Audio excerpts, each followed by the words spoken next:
affiliate status on Twitch, so like I stream on both of them. But if I stream on Twitch, I Cool. can't stream on other stuff at the same time. Yeah. So like I accidentally did that the other day, and I was like, dang it. Yeah. But it's fine. I fixed it. You can download them, right? Your Skype streams.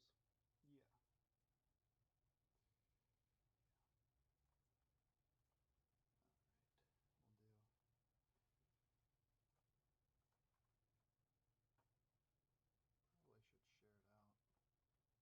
Probably should share it out that I'm live. I basically so like I was the media manager as well as doing a lot of the editing and production stuff when Mm-hmm. I was at Apologia, and Oh, so cool. I was doing like all the managing all the social media, and after I stopped, I deleted like or turned off like everything for a good 6 months, and I only started it back up because of Drawn and Quartered. It was like, well, if Oh, I want yeah. to share my art, I probably should Yeah. have a Yeah. Twitter. I'm glad. I'm thankful for things like Drawn and Quartered. That's it's a release, you know. Yeah.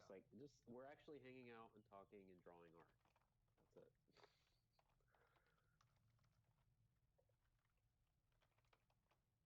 Right, and I wish more stuff was like that. Yeah. I'll just post this on Facebook real quick, and then I'll start the countdown. Oh, cool time lapse video. I gotta do that. Yeah, I think they're fun to see it all come together. And when I paint, I have a little bit more confidence, so it looks Sure. a little bit cooler than when I'm drawing.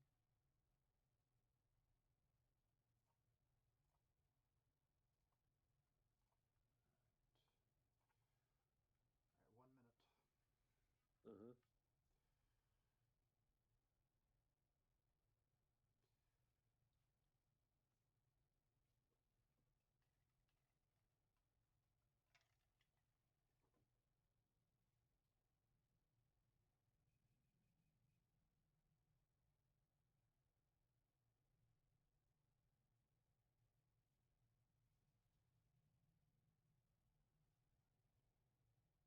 30 seconds.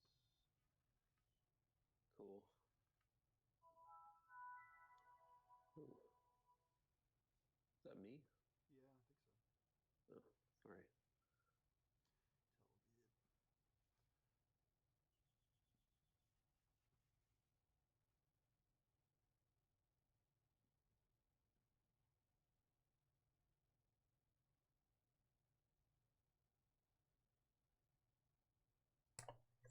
All right, hello and welcome to this very special broadcast.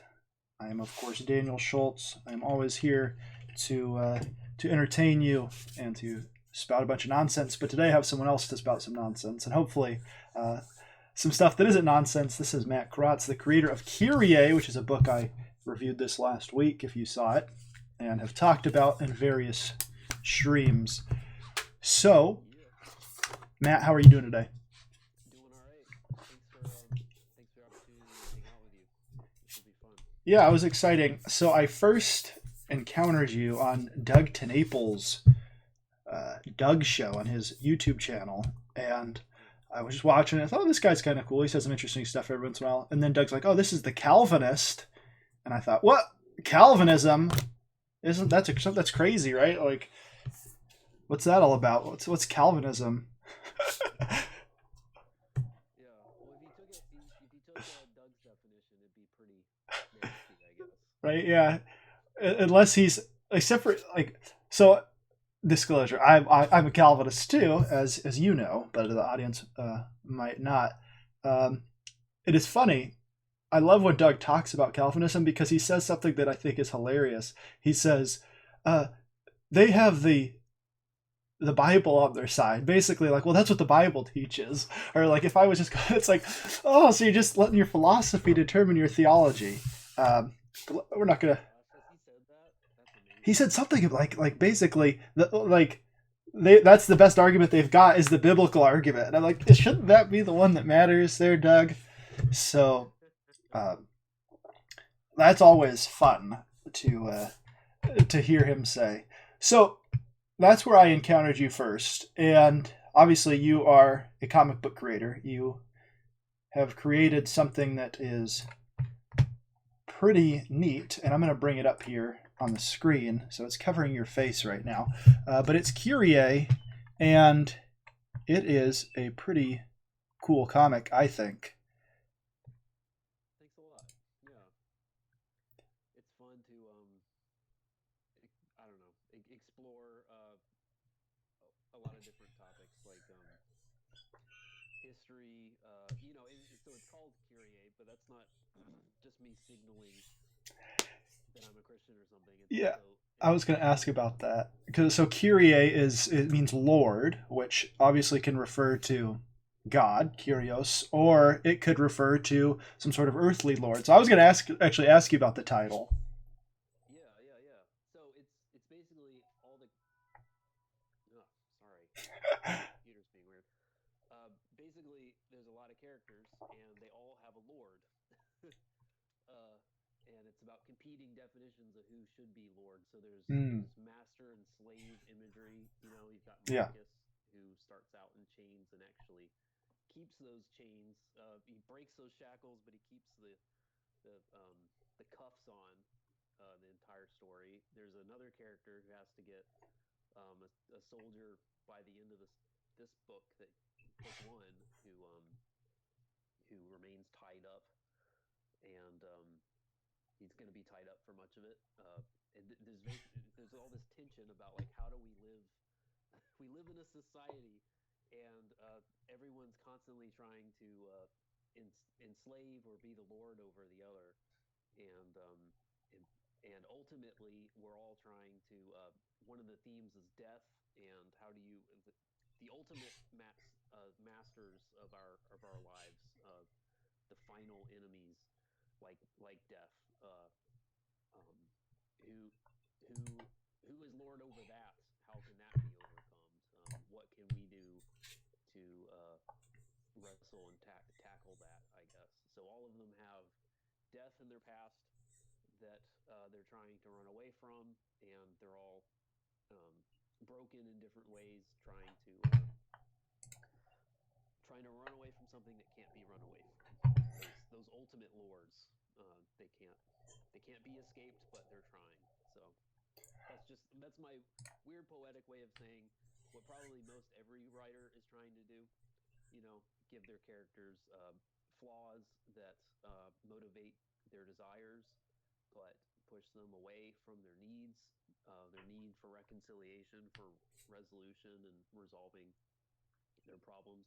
But their wants, these characters' wants, unbeknownst to them, are going to draw them towards actually that very thing that they're running away from. They're facing their deepest needs. So yeah. Well, that's pretty cool. Yeah. So that's sort of the thing that you're trying to communicate through. That's pretty cool. So I wondered if the title referred to that kind of an idea, and I think it was coming across in the story because obviously it starts out with the Roman guy whose name I'm forgetting. Oh yeah. Valerian. Valerian, yeah. And he's right in the beginning of the book, so I'll jump this up towards the camera. But he's really the first person you see in the book, and he's he's in a sense a lord or wants to be, right? I mean that's the idea, and you can see him. So I wondered if it was sort of a had a deeper meaning, and it's funny I hear people. I mean, because it is a Greek word and it's not something that people might have heard of before. Did you think about that when you were naming it? Did you think, well, it's probably going to be mispronounced or people aren't going to understand those references, or did you think about any of that stuff? Yeah. I had my big brained idea was if if they if it was a word that was weird, but spellable, even if they didn't know how to pronounce it, they'd still find it on Indiegogo, and I'd still be good. And maybe it would make it a little bit more memorable. So they're like, oh yeah, what was that thing about? That's that weird one that people are trying to figure out how to Right. say. But which is probably a stupid idea because I've since learned that it's probably better to just go with a word people know. But so far they've been able to spell it, which is all that matters. Yeah. Well, I think it is at least memorable, and some of them, like I know the pictures, and I know I can think of what it is in my brain. Like I've seen it on Indiegogo, and I'm like, oh, I recognize this. And then as soon as I get away from like the interview with the person or them talking about it, I'm like, what was it called? I don't really recall. And that, so at least with Kyrie, that's memorable. So I want to talk a little bit about. Hold on a second. You might. It looks like someone's in the chat saying we can barely hear us. I don't know. Really Maybe it's me, or maybe interesting. I can hear you just fine. Oh, I know what it is. I can fix it. There we go. Should be better now, hypothetically. Why don't you talk and we'll see. Let's see if this sounds any better. Thanks, Superior Hero Reviews, for popping in and saying that. Yeah, so I usually have the desktop audio super low because I just have music in the background, and I didn't think about that. So it's fixed now. Oh, yeah, yeah. All that important stuff we said. No, it's all good.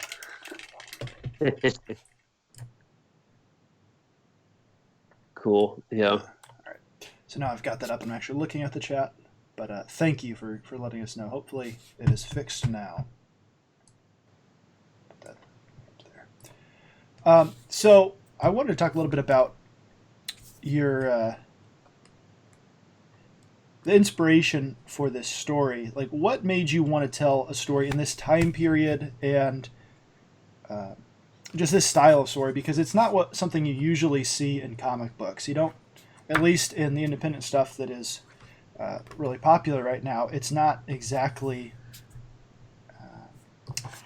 It's not exactly Cyberfrog or Bigfoot Bill or something like that, Earthworm Jim, where you have a sort of superhero. It's more of like a swords and sandals type of thing.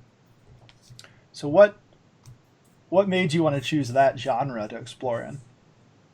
Well, I lived a bit overseas as a kid, and I had some expat friends when I was in America growing up, kids from Europe and stuff, and they were reading comics a lot, and I was reading comics overseas, but outside of America is the only exception to the rule of comics being every genre, every format, every topic and storyline that you could find in fiction generally, if that makes sense. So I got into comics by reading like Asterix and Tintin and stuff like that. That's what my friends were reading, and that's what I was reading. And then growing up, and people, I don't know, everything just had to be Spawn or nothing. And Spawn looks cool, and I like the toys, but I don't know. I was already hooked on just being a medium. This is just there's nothing inherent to the medium of comics that necessitates that a particular genre has to be told through it. Right. The only reason, that's just more of a happenstance of the industry in America that people are associating comics with superheroes. It's more of an accident. It's not really it's not inherent, and so it would be natural for everyone to be exploring every kind of topic. So I've wanted to do. Let's see. When I went to undergrad, I had a lot of friends introduce me to manga, and then also like there was kind of an anthology boom. Like the Flight series was getting big. There was a lot of people doing weird short stories who were coming over from storyboarding and stuff like this, or concept artists, people at different studios who were used to like telling more cinematic stories for their day job. And they recognize that comics is an efficient way of telling telling the stuff that they were doing at the big studios, but they could just do it themselves. You know, it's just a one person movie basically.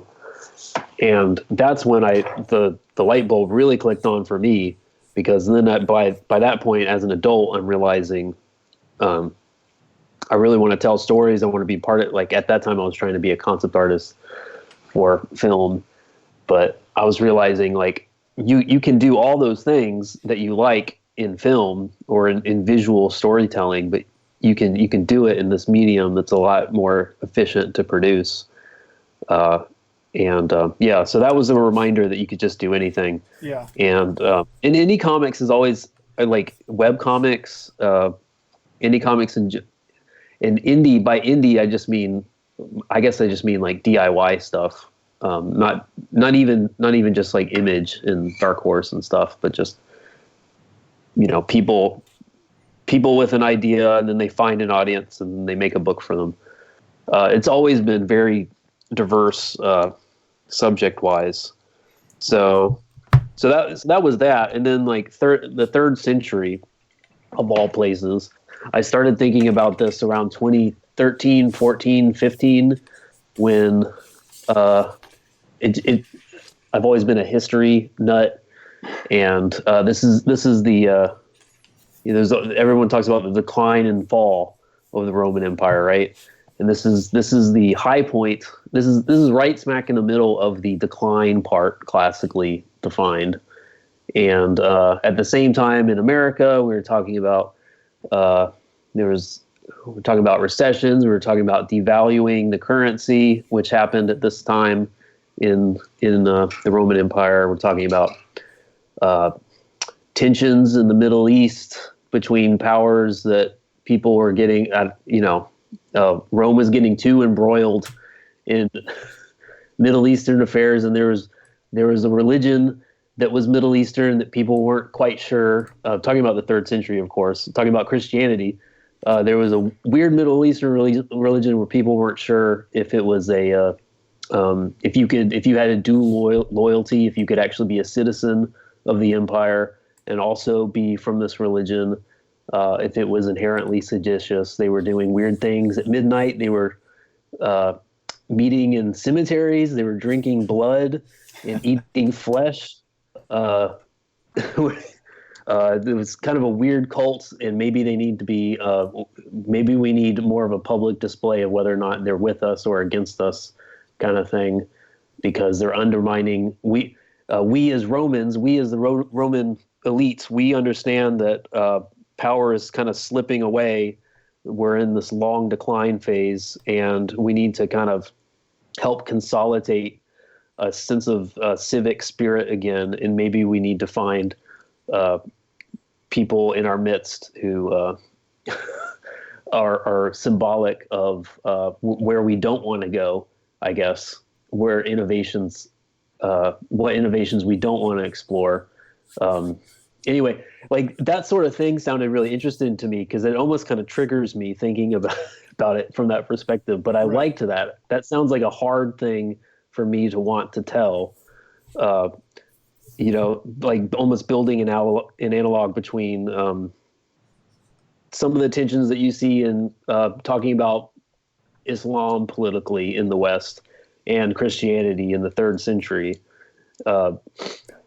That's a weird thing to do, but it's interesting enough where I think I could actually spend a few hundred pages exploring that. So anyway, that's my monologue. That is pretty interesting. I mean, I think one of the things, like a couple of things that I'm hearing when you talk about it is, obviously, I totally agree with the idea of Western comics as a whole have just as much variety as Japan, unless you go to America.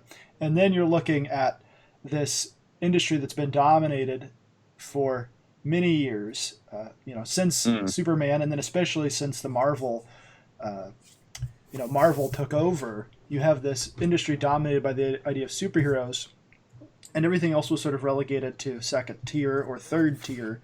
And it's interesting, because one of the things I thought when I was reading this was, thank God someone's actually thinking outside the box. Someone is trying to tell a story that is at least going to be something different. And then obviously your passion for this period of history comes up because you spend a lot of time in the comic with setting up just these backgrounds of just in the background, literally the background picture images are ones that come across as somebody who's done a ton of research and is trying to portray things in an accurate way.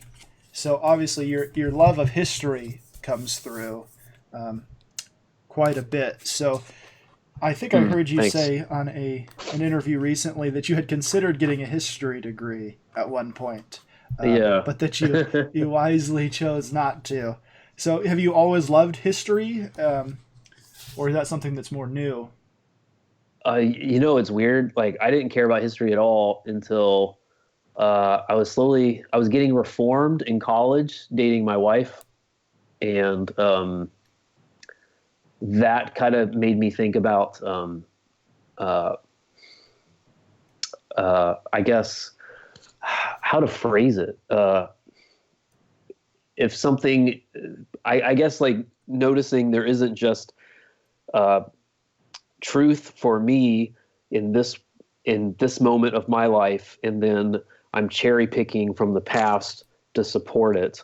I actually need to understand uh, the history of thought on this subject in order to be able to talk about it, and be able to assess my own sense of where I'm fitting, how I'm inevitably a product of my own times, but how can I uh, at least become aware of that, I guess, and Mm, understand differences that other people, like blind spots that other people had in previous periods, that will help me to understand my own blind spots.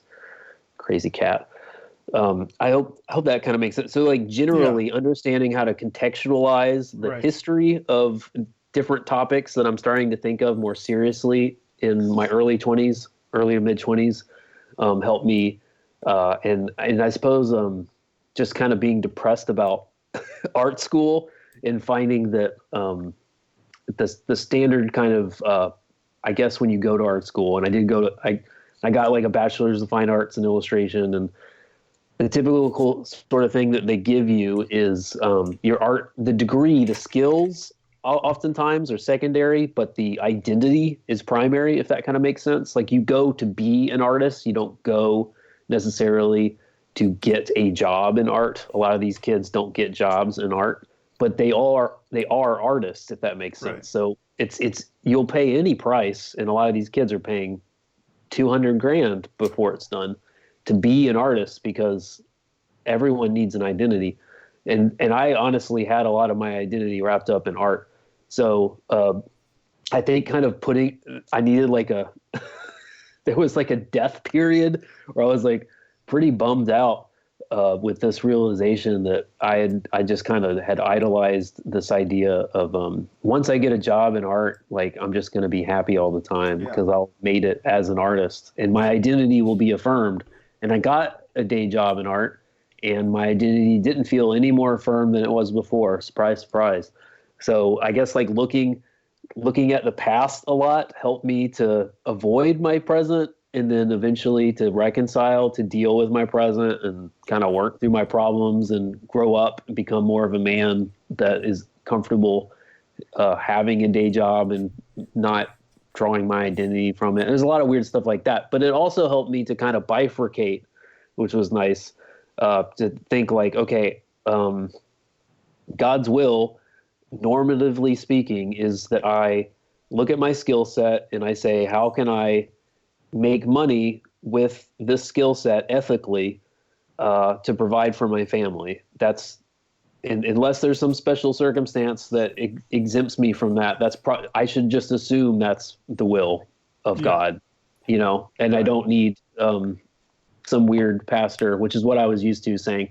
God has something special planned for you, Right. and it's kind of like the baptized American dream, where you really need to figure out how you can live this exciting life now doing something really weird and public and God has a special plan for adventurous. your life, type Yeah. of message for sure. Well, welcome, Chris Yeah. Evans, and other people watching. Thank you for Oh, joining hey. us today. So, one of the things you said that I thought was interesting, I totally resonated with, was like you had this idea that once you got that job as an artist, everything would be awesome and you'd be content and like, man, now I'm satisfied with my life. And I had that same thing because I wanted to do video production and I wanted to do that full time. And I finally got that job. And then when I did have it, even though I liked the people that were that I was working with and I had a lot of fun, it really it showed me that that wasn't where I should find my satisfaction and my Mhm. contentment wasn't in this, but in doing like a good job wherever I am. And I think Yeah. that was something that I needed to see at that point because it's like it's one thing to know something intellectually, but then it's another thing to experience it and then say, okay, now I know it both intellectually and experientially that it's true and I need to do it. Yeah. Yeah. Yeah. Well said. Yeah. Which actually it frees you. I thought like I was gonna find satisfaction in having a boring life, which is fine. But that's how I was framing it. And then I realized uh, I could have fun making this stuff not for my day job and that be okay, and also have my day job and draw satisfaction from that. Just the hard work of just doing a normal job is also satisfying. Like you can do both. Again, that was like this either or, um, like the toxic version of this American thing that we do, where we invest so much in our day job to draw identity from. I was still trying to do that in a way where I was like, my identity now is going to be having a boring day job, when instead I should just be saying, you know, there's a lot more dimensions to every human being than just their job, and uh, so you can have avocational interests and Right. still, yeah, Well, or not have them. that's But one of the anyway, things I think we've forgotten from like the Reformation.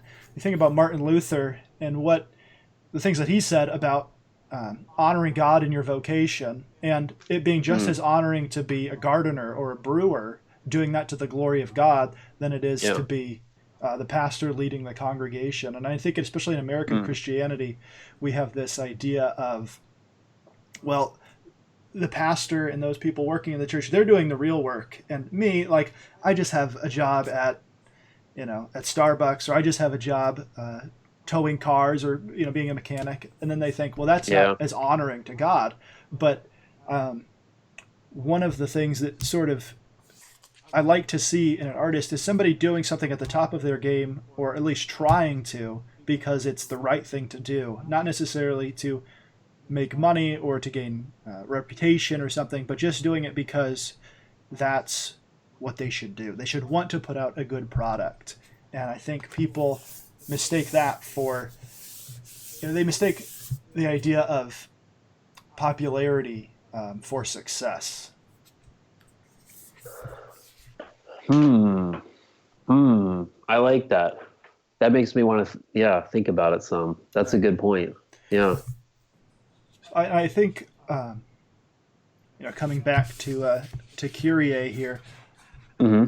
obviously you said you went to school for fine art. What led you down the path of this art style? Because it really is one that is, I mean, it visually it's very different than a lot of what is in American comics. And obviously, you said you were inspired a lot by European stuff and probably have a bigger background in some of those other looks. But was there something in particular that led you to say, "Hey, when I'm doing my comic, I want to have this style"? Uh, hmm. Okay. Well, I was finding it on DeviantArt, which is weird. I was developing friendships with people who, well, online friendships, whatever that's worth, with people who did not do art for a day job. And I needed friends who didn't do art for a day job in order to find art interesting again, because everyone I knew I went to school to get a job doing art for a living, and those were the people that I knew. So we were constantly aping each other. We were constantly looking at people who were better than us and imitating that in order to be more hireable Mhm. constantly. And that was killing it for me. That killed it quickly. And it took a couple of years after college just to even realize that. But hanging out with people and learning new styles that were just people who had different degrees and were just having kind of a free sense of fun allowed me to just kind of start over, I guess, and just explore like a loopier, curvier kind of disconnected lines kind of approach that is it's strange, but I guess it's consistent, I suppose. And it was also it was a convenience, especially with comics, there needs to be a convenience, like an efficiency factor, Right. so you can actually produce it. And my day job involved a lot of vector art, and I had learned in college about there's a particular tool called the blob brush tool in Adobe Illustrator that allows you to do ink work that you can adjust the fidelity and you can make it more loopy and more less squiggly depending on what you want, so that it feels more um, I suppose animated. Like you can simplify line work as you go. And this was me using a tool that I guess in a sense is probably obsolete, because I think Clip Studio does a better job of it probably. But I don't really care. It's Right. It's what you're used to. yeah. So Well, that's cool. You said something about efficiency, and if you think back, like Image Comics in the '90s, you had these guys that were branching out and having a bunch of success, but then they weren't getting their stuff out on time. They weren't yeah, they weren't delivering on what they promised, and I think that's one of the pitfalls that this sort of new as the internet allows us to be able to get our stuff out there and be free and everybody to have a shot, really. There yeah, aren't as many gatekeepers in terms of having to get a publisher to put it out, or distribution, and all those models have changed quite a bit. I think looking, like we talked about earlier, looking at the past and then trying to use the past to avoid some of those pitfalls today. One of those would be efficiency and delivering on what you promise. And I think your book shows, at least to me, that you don't have to sacrifice a good-looking book for that same efficiency. Because this is the Kyrie Part 1 is what, like 110 pages, about 116 mm-hmm. pages, and Yeah, thereabouts. you delivered it in a reasonable time, but you'd been working on it obviously prior to starting your campaign, right? Oh yeah. Off and on throughout. I went back to school and I worked on it off and on throughout. Then I did chapter one in 2015, I think it was, and then I redrew it a bit for the campaign. And then I worked on book two while I was ramping up and crowdfunding book one. Right. And now I'm working on book three as I'm doing book two. So yeah, there's a lot of lead time. Right. But So that's pretty cool to hear that you're actually like getting that stuff prepped and ready before you're even launching, because I think that's one of the things that yeah, there's always going to be a rabid fan base for comics in the United States, but because of the damage I think that's been done to the industry because of various reasons, obviously, mm, that casual fan, if they're going to jump in, there should be a reasonable expectation that they're going to have a product in a reasonable amount of time. And this isn't a shot at any one creator, but more like general advice, at least the way I feel, is if you're not yeah, delivering your book in a reasonable amount of time, then that person's going to check out. They're going to forget about it. And then by the time they get their book, their fervor may have died down. And there's been times when I crowdfunded a book, and this was years ago when it was just Kickstarter basically, but I oh crowdfunded a cool, book, and then they came out with a second volume, and I didn't even think about the fact that it was up. And I think in order to have that new influx of fans, I think timeliness is super important and delivering on expectations. So have you thought Yeah. about any of that at all as you continue to put these works out?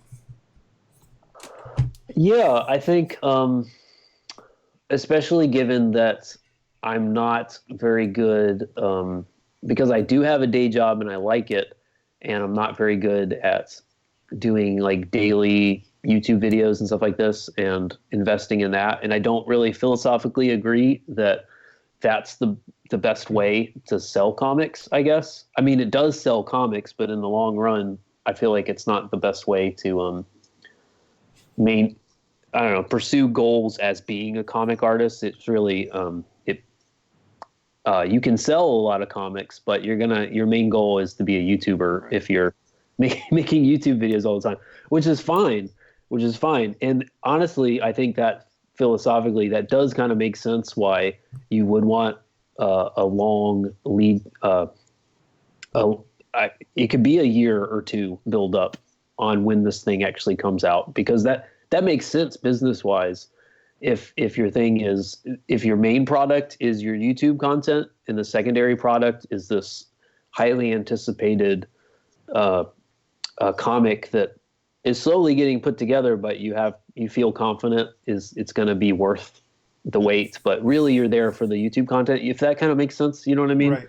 Like that's fine, but that model, that I don't know. It takes a I great don't. deal of investment and time, and some Yeah, people's careers don't lend itself to that. And I yeah, think the expectation that we're all going to be um, an Ethan Van Sciver or a Doug TenNapel or a Malin or a Mayer yeah, or even some of the people that have had success in the past on Kickstarter in crowdfunding huge numbers like the guys with the Order of the Stick or something like that.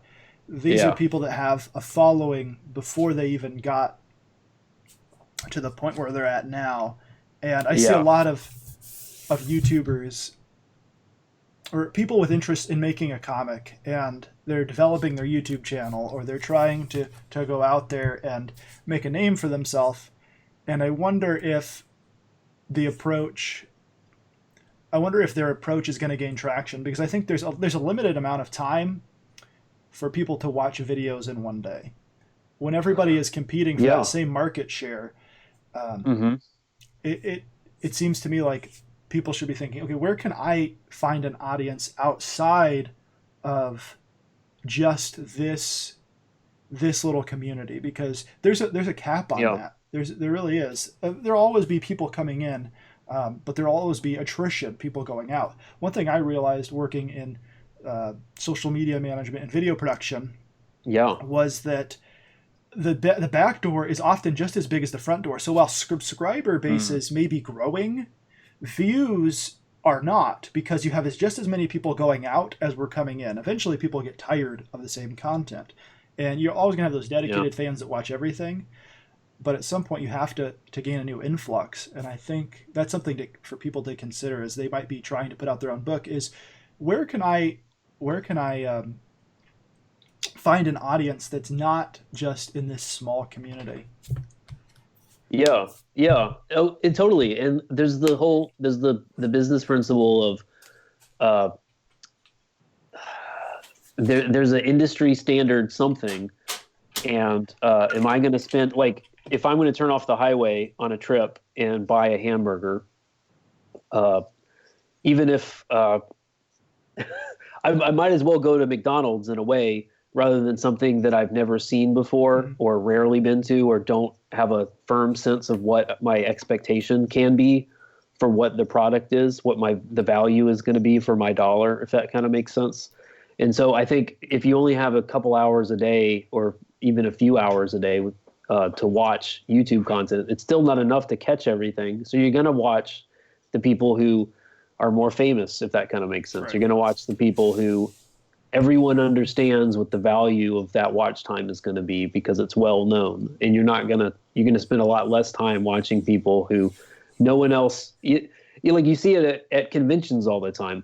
If there's a couple of people in front of a convention booth you're much more likely to walk over to that booth because it feels like, oh, there's a couple other people appreciating that already. Right. I'm going to go check that out. If no one's standing by a booth, it feels like there's the plague there. Yeah. You know what I mean? So it's the same principle. Like, yeah. So Matthew Reese comments in the YouTube chat. He says, the strategy is making the comics. Completion is success. And that's something we were talking about earlier when we talked about the success not being defined necessarily by popularity or monetary gain, but by putting out a good product, making a good product, and saying, I did right by the people that I'm selling, potentially selling this to, and I did right. In our case, we want to honor God with what we're doing, and so I think that's what I'm trying to keep in mind as I change my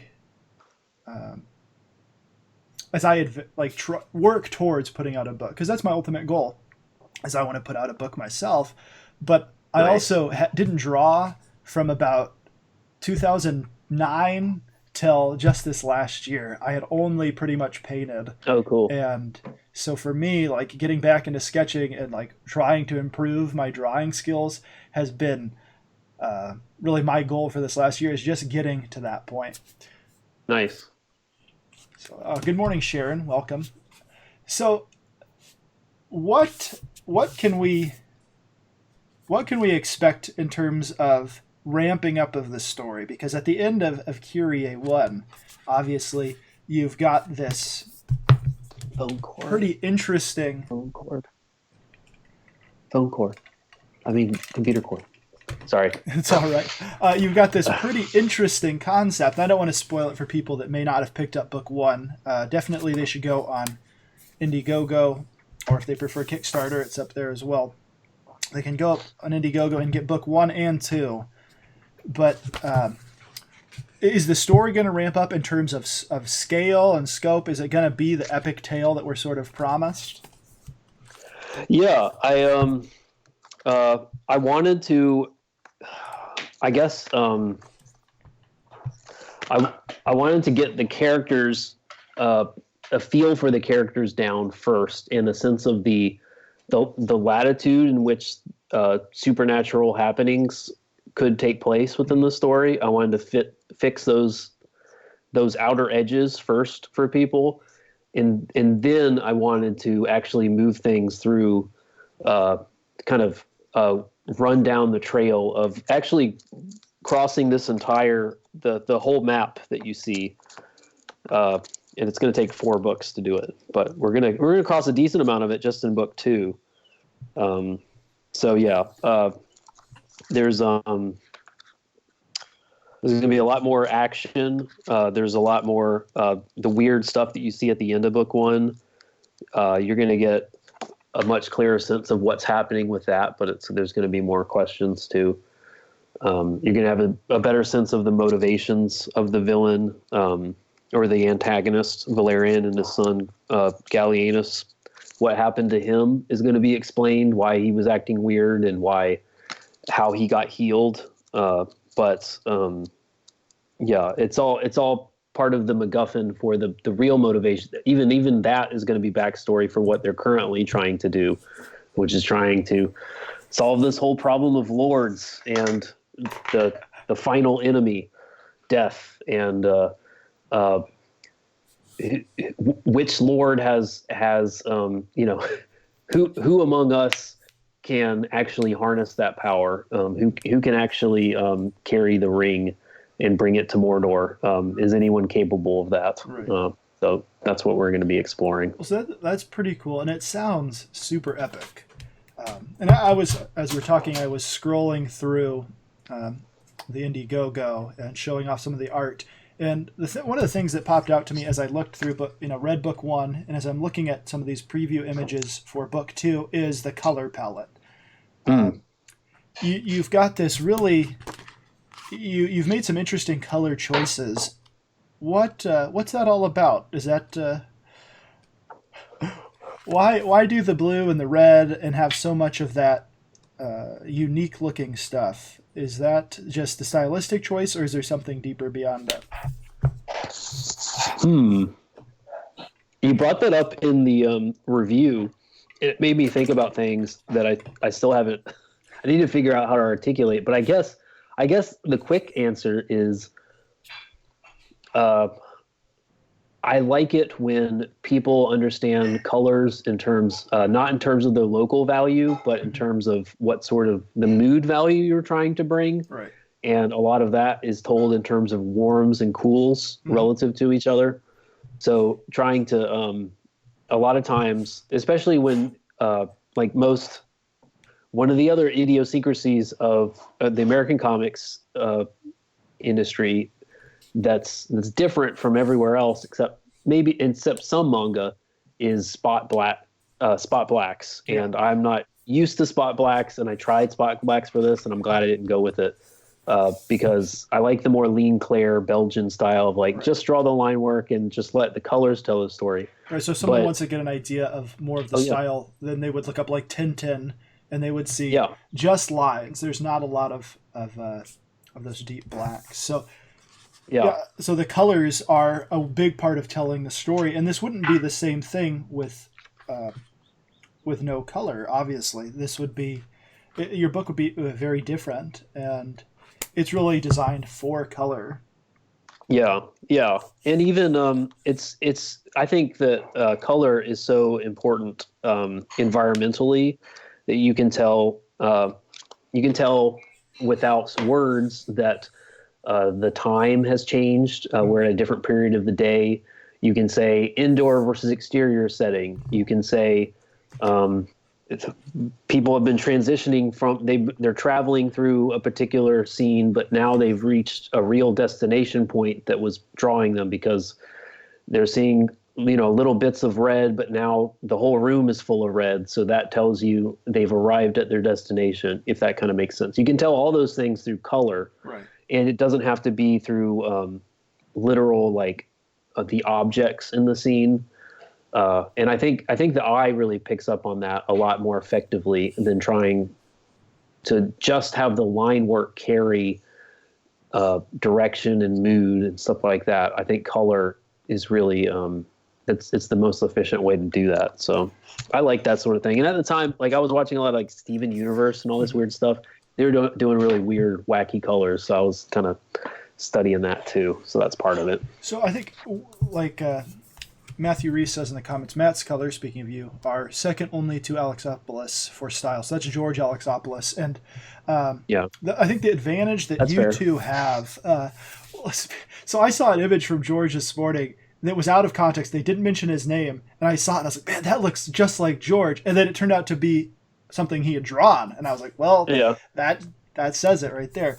But I think one of the advantages that you two guys have in terms of storytelling and using all of those elements together are that you're doing the line art as well as the color, and so you're able to bring in those elements. Whereas someone like a Doug Tenaple, he has a great deal of control when he sends it to Gabe El Taib or Catherine Garner to get colored, but at the same time they're putting it's more of a collaboration there on their part, and you guys are getting to make all those color choices and say, I can use these in a specific way to tell my story. And I think that's interesting because it definitely it gives you the ability to make something look super unique without only having to rely on your particular line drawing style. Yeah, and it might as well, if you're going to go punk rock, you might as well be in control of all those different elements. It's funny. I don't know. I appreciate that the model of the kind of the assembly line model. It's cool, but when it comes to indie comics, I don't think it's necessary so much unless you can't afford to take the time to unless you really need to put out a book a year or 2 books a year, and it has to draw a 6-figure campaign and all this stuff. Then you really have to pump it out. You got to do the line work and you got to hand it off. But if you don't need that, why would you? Everyone loves color in a comic. Why would you not want to participate in that? So I feel like the default should be for indie, and by indie I really mean like people doing it themselves, Yeah. like self-published people. Why would you? The default should be that you would want to experience that and try and be a part of coloring your own comic as well as drawing it. Right. And But I think something yeah, that an audience needs to keep in mind as they look at these things is there's two different sort of classes if we're sort of classifying people in terms of this new independent movement and hmm this groundswell of support is that you have people like Mike Miller, Ethan Van Sciver, Elliot Fernandez, people that came out of working in professional comics where they might not be able or used to doing a lot of that work themselves, haven't done it in yeah, a long time. And yeah, so for them to work fast, and because of their styles, obviously, Ethan and Mike Miller both being heavily rendered images, mm, they have to send those out. Whereas somebody who's maybe doing something a little bit smaller scale, they're able to do everything. So Matthew yeah. Reese says That's a Doug good point. TeNaples says his colors are trash. Unless you actually see something he's painted or some of his watercolors, Yeah, and you're like, yeah, Doug, you're not. You're not. So, yeah. No, that's true. Yeah, and that's what's been really interesting. Just like to give like a very short summary of what I think is interesting about Comicsgate in the indie scene is uh, there's a lot of people coming out of what there's been parallel worlds, I guess, in terms of DIY comics and Big Two comics, and people haven't really been reading each other's stuff, and the whole industries have been doing very separate, very different things for decades, and now they're blending, right. and it's really interesting to see people's assumptions and expectations slowly kind of evolve, like just in terms of content, even much less. There's people they've been reading Big Two, they've been going to the local comic book store and buying Spider-Man their whole life, and now they're coming out and they're crowdfunding stuff, and maybe they might be raising 30K, but they got a colorist, an inker, they're the writer, Mm-hmm. they got an editor, they got someone who just does the speech bubbles, because that's what legitimate comics looks like. Because they've grown up seeing legitimate comics being done from this assembly line format by the Big Two, which is fine. That's great. It's really cool. You get a jam band together, like 6 people, and you make a comic. That's neat. But it doesn't have to be that. But you're in the Wild West now. You know what I mean? Like you don't have to. You don't have to act like the city boys do anymore. So some people are realizing that. They're even like people have been reading superhero comics almost exclusively their entire life, and now they're in the indie scene. They're not telling superhero stories, or it's very loosely based. Like Soul Finder. You could talk about that in a superhero perspective, I guess, but it's not a superhero story. You could talk about Clint Stoker's comic series, and in a way, you could maybe talk. There's some super people can get special powers that give them something like superheroes, but it's not a superhero story. You know what I mean? So Mm-hmm. they're branching out naturally into this ecosystem that really allows them to do all kinds of things that the traditional market uh, didn't always give them, which I think is really interesting. But they're also teaching us more people like me. They're teaching us new ideas, like Right. what is it like to work on something as a team, and maybe you know having a letterer. Like let's talk about the perks of having a letterer. What is that craft like for someone who just does lettering? That's actually really cool to think about. I just assumed that I should be doing it myself, but Right. maybe I need a professional letterer. So there's a lot of cross pollination that's been going on, Right. which is And cool. So Matthew Reese brings up some interesting points in the chat. He says, when I said this new movement, he says new in quotation marks, and then he says, and then there are those dirty web comicers, and you really do see that in that marriage of like, here comes these people from the Big Two, or that style of producing a comic, yeah, and they're marrying up with this world of web comics. It's really like crowdfunding, especially in the early days, was pretty much dominated by web comics putting out yeah, print versions of their books. Like a lot of the ones that I bought, and then you had some of those professionals coming in. Of course, like Paul Jenkins, I know did a bunch of stuff, and then mm, some other guys that names escape me at the moment did Like comics. Jason Brubaker. Yeah, Jason Brubaker. There was all these guys that were doing this, but now because of various reasons, you see this new influx of artists coming into this world, and it is interesting to see how do they adapt to. Okay, now they're doing everything. They're in charge of everything themselves. They're producing these books. They're an editor. They're having to get people to color. They're having to get people to do the lettering, and I think that's going to be a challenge for some people as they come over because they haven't done that stuff or they're not used to it. And I think we've seen that in some of the time delays on certain books. Is it does take when you have to trust other people to help you on your comic. Sometimes life gets in the way, whether someone's sick or they're just very slow on their colors or whatever. And you can't control that stuff. Yeah, it's a bigger ship, and when there's an iceberg coming, it's harder to steer away from that. Right. Yeah. But I even that's exciting. Honestly, that's probably one of the biggest reasons I tune in to a lot of those streams, because I'm seeing something that I'm not used to and probably won't be a part of, which is okay. There's a big team of people, and they're all waiting on each other to catch up constantly just to get this one thing out. There's a lot of entertainment value in that, which is one reason why I always harp on. People talk about hot dog sales and stuff like this. We talk about hot dogs all day, but what we're really consuming on a daily basis is this YouTube stuff. Right. Well, that's a different animal. That's a taco stand.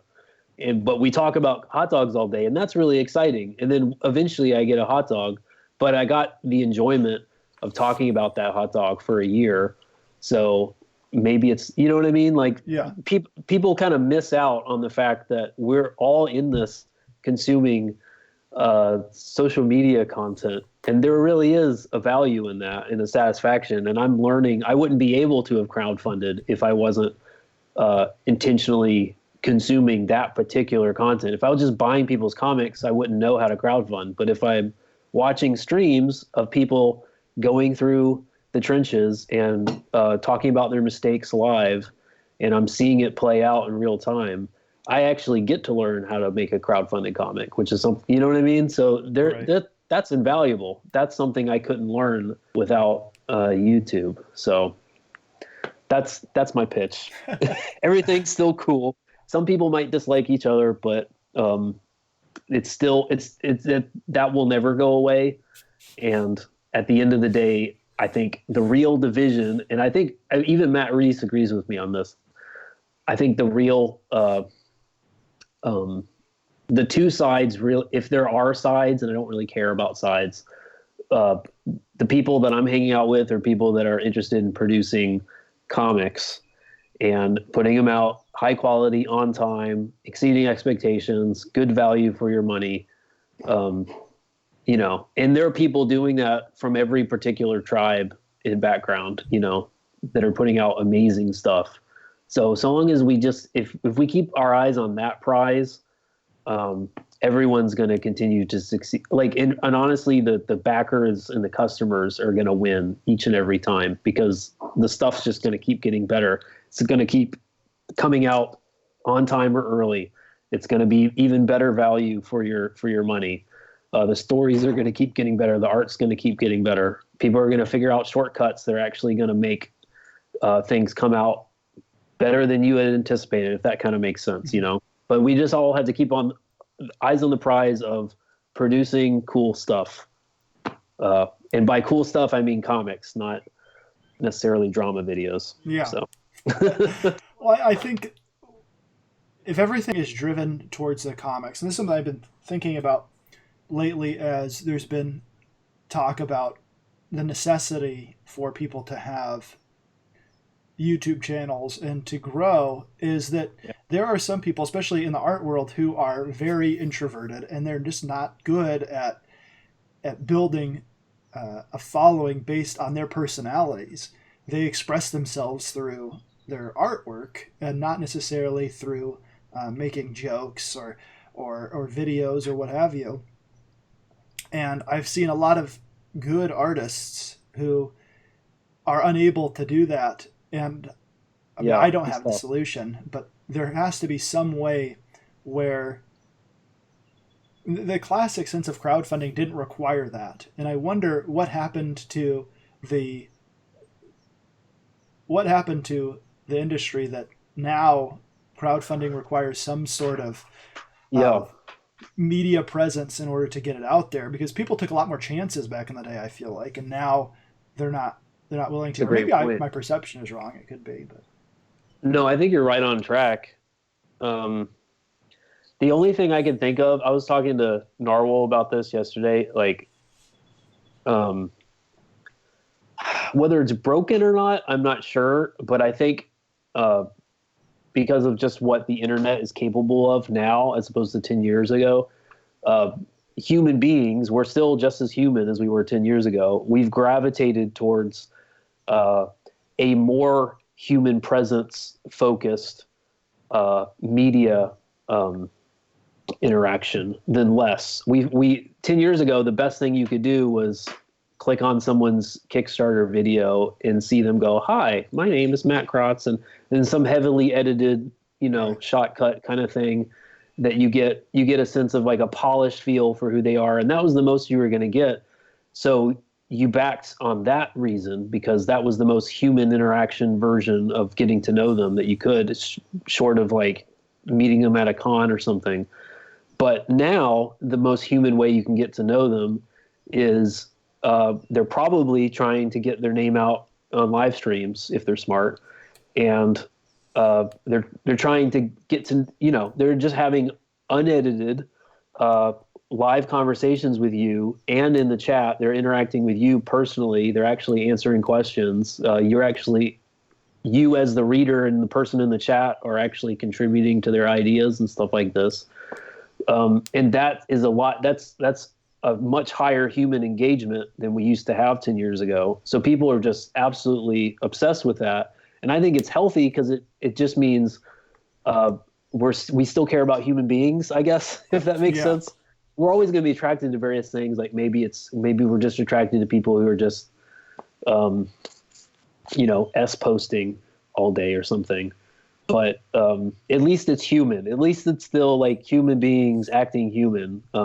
That gives me a sense that humanity is still has the divine. It's still reflecting the image of God because we're not plugging into the matrix collectively yet. We right. still want the most tactile human engagement possible, and that means that people like me and you have to figure if we want to actually make a comic, we have to be human beings on the internet publicly. Right. So Sort of like the letters to the editor or the letters in the back of a comic book have been replaced yeah, by super chats and live streams. And I yeah, think yeah, it's definitely something to consider going forward, especially as I think Christians, you see a lot of this. You see a lot of the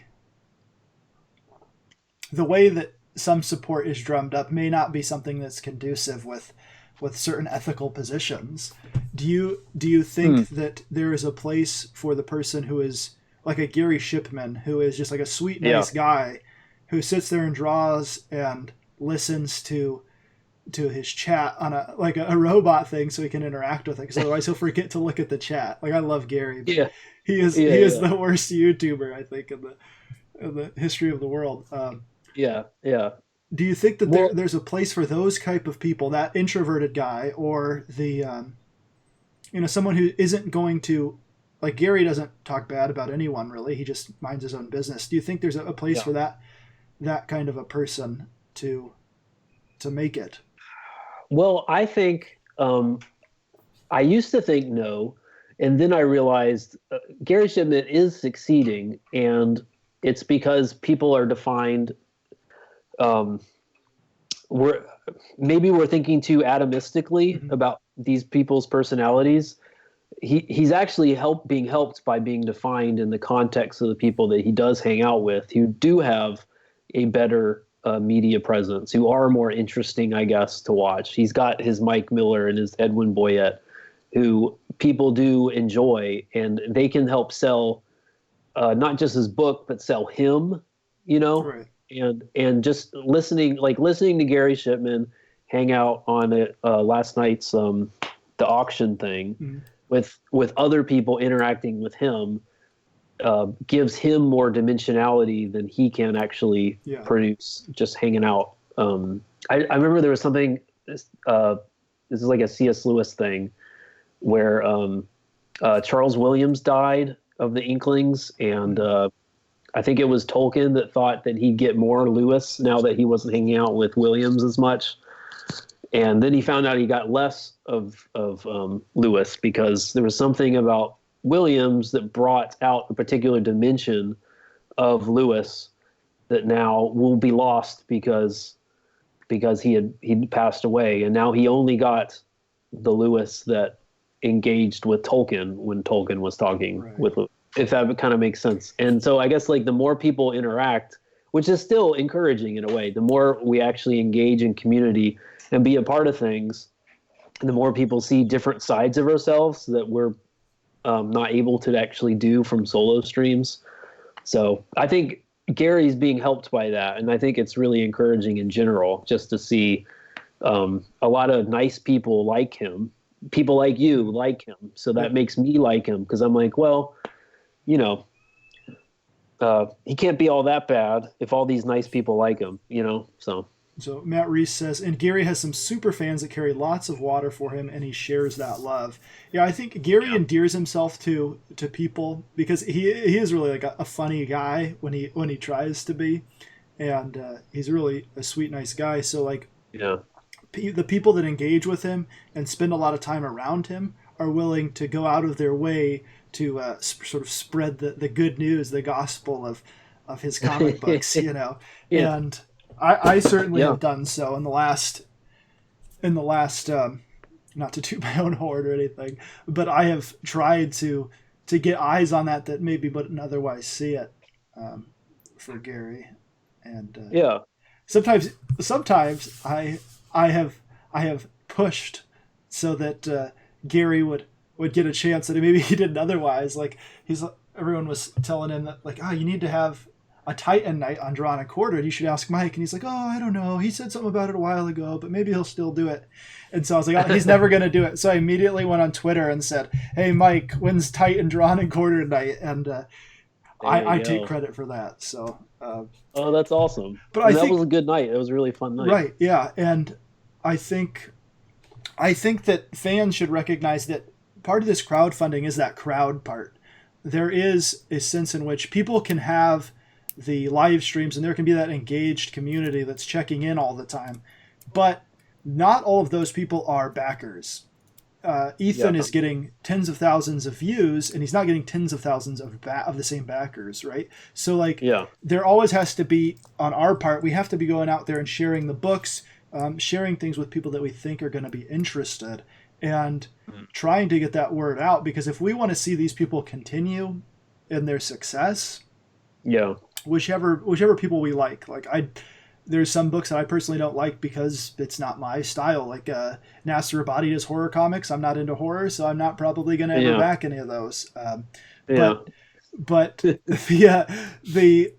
the idea is that we have to recognize, if we want these people to succeed and to continue to grow, because there's always going to be that attrition, people leaving out the back door, so there has to be a new influx of people finding them. Part of that is being willing to take the time to share that stuff out, or to like talk to people in real life. Do we have people that might be interested in this? They don't even necessarily have to be comic book fans, because those people, everyone is one comic book away, the right comic book away from being a fan. You know, I think. Well said. I think because there is this sort of revolutionary idea in American comics that we can tell different kinds of stories. There are stories for everybody, and something like a Kyrie might appeal to somebody that Cyberfrog or Lone Star or something doesn't appeal to in the same manner. And we need to consider that. Like, there's been lots of people in real life that I've said, hey, why don't you check this out? And whether they do or not, at least there's a chance that they might. Yeah, and also just like building off just a bit on that is I tend to forget that fellow creators aren't primarily my audience. Mm, And that's probably something that all of us tend to forget because we're tuning into creator streams for the right. most part. It's not about getting other creators to if you want the people the influx to be greater or as great or greater than the outflux. Uh, you need to not just be focusing on getting interest from fellow creators or people who are already here. You need to be yeah. Your audience is really going to be people who are outside of probably this entire network um, who could potentially be interested in what you're trying to do. And chances are you are doing something pretty different from what uh, other people are currently doing on YouTube, and also what most audiences have come to expect from standard comics, especially in America, where Mm, the average normie thinks that you're only doing one genre if you're doing comics. right. So you can really surprise people and you can bring in new people, but it's more about if you got to find readers, you got to find people who are interested. Maybe they also draw, maybe they also have their own comic, but yeah, chances are they're focusing on doing their own thing, Right. as they got their own comic And to I think sell. something to consider as we can see the decline of Marvel and DC to continue, where they're getting less and less sales every decade, Mm, um, is that comic book readership isn't necessarily down as much. It's just transitioned away from that. You see, like the success that Scholastic has had in their graphic novel division, or manga, or web comics. You see a lot of people yeah, going that route, and if there is a way to appeal to those people and to get that work to them, and I think that should be, if you're going to do, you have two options basically. If you're going to do um, a book like this, if you're trying to put something out that has media appeal, mass media appeal, and is going to appeal to a lot of people, then you have to work towards that goal. You have to appeal to people, and if they're moving mm, away from the standard superhero comic drawn like the comic has, then maybe it's time to assess where we're at, because there's always mm, going to be people that have success in doing their style, like a Picasso, right? Like, he didn't look like the painters that had come before him, or Jackson mm, Pollock, and they found an mm, audience because it was the right time for it, but they weren't the norm. There's a lot of painters out there that probably tried to ape Jackson Pollock that we have no idea of their name. We don't know the people that huh, were also doing those styles, but we certainly have seen, we certainly have a lot of paintings that were done in a more traditional style that probably sold more because that's what people liked. And there's this compromise yeah, in artists where it's like, okay, do I do what appeals to me, or do I try to, is my goal to entertain people or to entertain myself? And there's a balance there, because if you're not happy with your art, obviously you're not going to enjoy what you're doing. yeah, yeah. I don't think I can add anything to that, but that's actually a really insightful, yeah, point. Hmm. Like, I don't want to change some of these people's art, because obviously, like, that is what they enjoy doing or what they're known for. But I think Hmm. going forward, as the industry transitions more towards this online, either whether it's crowdfunding or digital comics medium, there has to be new ways, and new methods as this transition happens. Yeah, yeah. I guess the only thing I would add is just to reiterate that a point that you made earlier, that we have to make sure that we're actually meeting people's expectations and hopefully succeeding them, and that includes timeliness as well as product value, and the story and art has to be good. Right. But they probably anticipate they're going to have a better sense of that, but actually the physical thing getting to your door on time and looking really nice is a big key, because people will continue. They'll probably just go read manga that's been, photocopied and put on some Right. weird website somewhere if they can't expect you to get stuff done when you said that you would. So Right. And like I said earlier, people forget, man. The internet is a fickle place, and people easily transition out of something that they were rabid about just like a week ago. They'll forget really easy.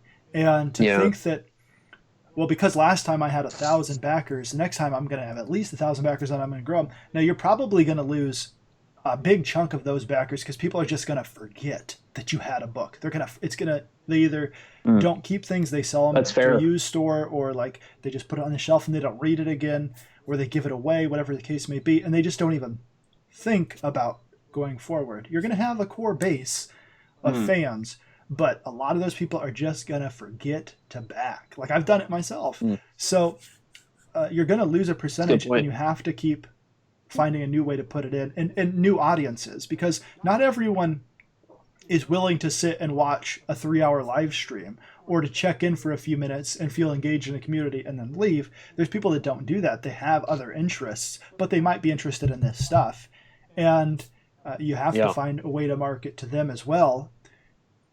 And I'm not a fan of like only focusing on one niche. Like I think it needs a broader scope. Yeah. And I guess cross-pollinating, doing this like YouTube plus comics thing has allowed for a broader scope in a way to happen. Mm-hmm. But even that, it's a very fickle. We've just married comics with a very fickle second medium that's constantly changing, and there's weird stuff with algorithms, and it's very passive. It's hard to actually have a consistent YouTube thing and make a comic. So maybe there's more things we can marry the comics crowdfunding thing to that aren't just YouTube or Twitter, which are the most infamous platforms you could possibly try and get popular on. Well, and like as we think about the history of comics, like it used to be in newsstands or on spinner racks, and then it transitioned to the direct market and comic book stores, and there was different ways to market on that. Like you were hoping that someone would grab something based on a cover off the newsstand, or like, and you weren't necessarily thinking, okay, they're going to be a repeat customer for the next issue. They may not, that may be the nation they bought that year. And then you have the direct market where you're catering to a certain type of person who's willing to go out of their way to a comic book store. And now we're transitioning out of that to, okay, now we have to find out where can we even get our product before people's eyes? Because if people aren't, they might see social media, like they might see somebody sharing a stream and like say, oh, well, what is this? This looks interesting. Like that's a topic I'm interested in. Like when people were talking a lot about Star Wars or about something else, then a lot of people joined. But as soon as that fervor dies down, then that audience becomes disengaged and you have to find a new one. And so I think people need to think about marketing in terms of always trying to find a new audience or trying to find a new way to engage, and not just getting stuck in the mindset that because it's worked in the past, the way to do it in the future is YouTube videos or live streams, but is to make sure that they're being diverse. Because like I said, when I was working and doing that, I saw that very thing happen to the place where I was working, where you'd have success, but then because you're not trying to branch out and get a new audience, you have that attrition and you're staying at one level of success. And over time, that level of success is not going to be enough, or it's going to start to go down. And you have to try to avoid that by bringing in new people, whether it's through a new type of video or a new product or whatever it is, trying to find, okay, what can I do to appeal to new people? And then hopefully they stick around for the other stuff. Yeah, because I guess at the end of the day, I've said this before, but I think you understand this probably better than I do, that at the end of the day, the only gatekeeper is the customer with their wallet or their eyeball time, where they're going to actually focus, and they can freely dip in and out for any reason that they feel like. whether it's a good reason or not, they're gonna do exactly what they want to when they want to with their time and money. And you're just providing a service of putting yourself out there. You're just making yourself available, but it's entirely up to them whether or not they're gonna see your availability and actually want to interact and invest and engage with you. And so it's still a meritocracy, and it always has been, especially in this weird indie scene. It's kind of exciting, but it's terrifying. But I mean, people, again, it's like people want human interaction with. If they're going to spend their time on the internet, they want it to be with human beings, not with robots. So, finding the new and ever-changing ways of actually being, I guess, authentic or relatable or a real human being on the internet that seems trustworthy and has opinions that you might share, even if you don't share them, they seem like a cool guy or gal to begin with. That's always going to be that people are finding weird and interesting and new ways of actually maintaining that as the number one reason why they back things. So, just respecting that and honoring that as the sole reason why you and I are probably backing books, right, and everyone else is probably backing books is probably the key thing going forward. Well, I think just speaking from my own experience of like how did I get to where I am now, where I'm like actively trying to promote people and trying to do that, is there was a friend of mine that I'd met through groups online. Yeah. On Facebook, and he shared a video with Doug TenNapel, and I was like, oh, the creator of Earthworm Jim. I wasn't even familiar with Doug. I obviously familiar with his work, but not him as a person. And then he actually did a video with him, an interview. His name's Eric Johnson. If people want to look up his YouTube channel, he does a lot of video game live streams and stuff. He's pretty cool guy. But he. Oh yeah, I think I saw him. Didn't he do? Yeah, he did like some sort of. Did they debate Calvinism or something? Yeah, it ended up being that way because Eric is a Calvinistic friend, and he's actually in groups that you and I are in on Facebook as well. Oh, so cool! Yeah, he's a nice guy. I sub to him. Yeah, so we have him taking his time to both share, because he's made a lot of videos and posted a lot of times on social media about first Bigfoot Bill and then Earthworm Jim. Then going from Doug, then I saw, okay, here's these other creators that he's having on his show. And I'm like, oh, wow, there's this whole thing that I had sort of moved out of the crowdfunding space for the last few years. And I hadn't backed anything. I've backed a couple of video games but other than that, I had stopped backing comic books on Kickstarter, and I'd never backed anything on Indiegogo until this last year. It brought me back into it because someone took the time out of their day to make sure that they were promoting that and they were getting that out there. And I think that's the biggest thing that we're missing, is like that you're always at the whim of someone happening to see those things through the algorithm or whatever it is. And that's why it needs to be a more varied approach, and you can't just rely on one stream. So I don't know. Yeah, well said. Yeah. That's giving me a lot to think about. Yeah. Well, I think I have a unique experience having worked in social media management and video production. And yeah, you understand this from that perspective, and it was a limited time. It wasn't like I worked a huge amount of time doing it, but just the time that I saw the fact that you can have a huge jump in numbers, but there's always going to be an evening out point unless you're continuing to bring in new people. There's ups and downs, and not everybody is going to be a PewDiePie. Not everyone is going to be like the Good Mythical Morning guys, where they find an audience and then they're able to maintain it.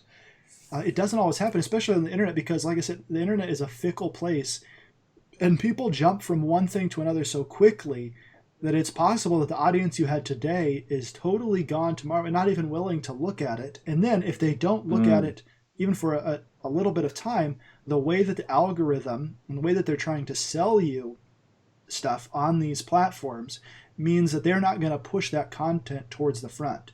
Your content isn't going to even be seen by most people unless they've recently interacted with you or recently joined up, because that's the way the algorithm works.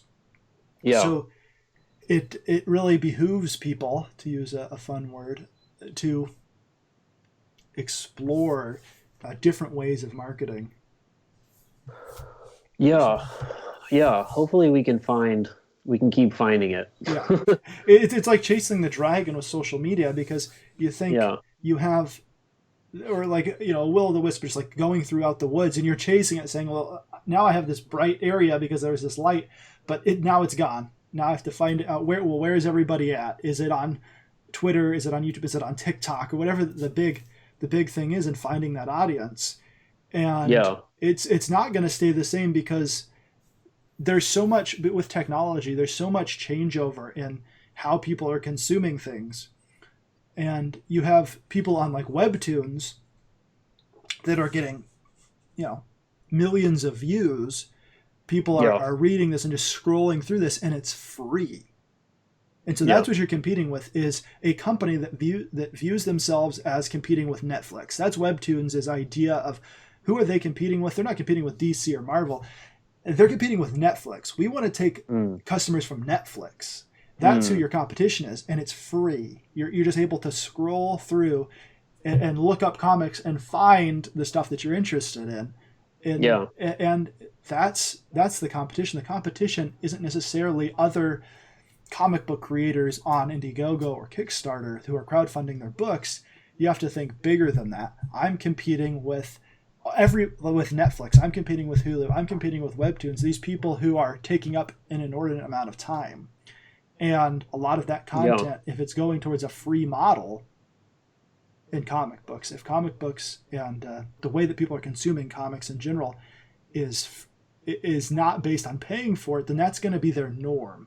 And so you have to convince them that it's worth it to give you money, or you have to be really good and get that audience on those free platforms. Which is honestly, probably why the main why YouTube has been successful for some people, is because that's free, and that becomes the main way that you like if you were reading a Webtoon comic and they put out something every day almost, and you were reading that for 6 months, you'd probably buy a t-shirt from them for $20. Yep. And that's the equivalent model to what YouTubers are doing with comics, I guess, which makes sense again. You want to have more fans of whatever it is you're doing than there are people that are actually going to put money into your product. You want to have this huge base so that you can just maintain that small one that's actually willing to put money into it. Because you look at like the guy that made Icarus and the Sun, right? He had like millions of Instagram followers, right? But how many of those people actually went and bought his book? A good number of them, like almost 10,000. I think it was 10 or 12,000. It was a pretty significant amount of backers that came from Instagram to back his comic book. But how many people didn't? Vast majority. Right. You're just looking for 10% maybe. So if you're looking at a YouTube subscriber base of 10 to 20,000, that you're probably looking at a few hundred people that are willing to actually put in money. I can't forget where I was talking about it, but I was talking about Mark Crilly. Are you familiar with Mark Crilly at all as a YouTuber? No. So he was Matthew Reese says, bold prediction, TikTok will never be a big referral source for comics. You never know. But so Mark Crilly is an American guy that does a lot of manga style comics. He made Miki Falls and Brody's Ghost, and he's done like some how to draw manga books. And he has millions of subscribers on YouTube. He's like an old school YouTuber guy. He was one of the ones that like got real big, and he's got millions of subscribers, but his views are at the point now where unless he's got a real viral video, he's getting 5,000-10,000 views out of millions of subscribers. So where did all those viewers go? That's the question. It's like there's always going to be that attrition and taste change. Like he's more of a traditional, like this is how you draw an eye, or this is how you draw hands, this is how you draw like a chibi character or whatever it is. And Yeah. YouTube transitioned away from that to a more entertainment based model where someone like Jazza, who does like a crazy art pin, like oh whatever happens, like Yeah. type of videos, that's what's popular now. And Yeah. people have to either stay relevant or find that they have to find that customer base that's willing to stick with them and meet those people's expectations and keep marketing towards those people. Because if someone like Brian Polito Yeah. wasn't out there pounding the pavement on where he's got his followers and his core group of people and having his like Coffin Comics Con or whatever, I think it's like Sworn Fest or something, or like continuing to do that and continuing to have Lady Death in the comic book sphere for the last 30 years, he wouldn't be where he's at now, where he can put up a campaign and get $200,000 the first day. Yeah. That's because of hard work. It's not because he's able to be entertaining on videos. It's because he's done the hard work. And I think people need to keep that in mind as they go forward. That's like his hidden success factor. Right. Yeah. Because someone like Ethan, who has a great deal of popularity in the comic book world, his character doesn't.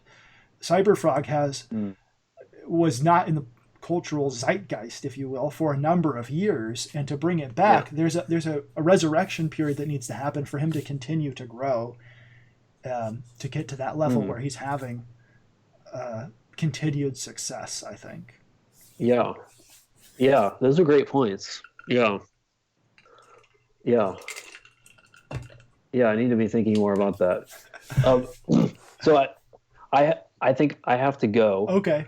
But well, we'll have to do this again sometime. I'm getting there was things we wanted to talk about that we didn't get to. So yeah, no, let's do it again sometime. All right. Yeah. Well, thanks everybody for joining us today. We hope that you will stick around, and don't forget to like and subscribe and share this out, because we did talk about some interesting stuff that other people might find relevant.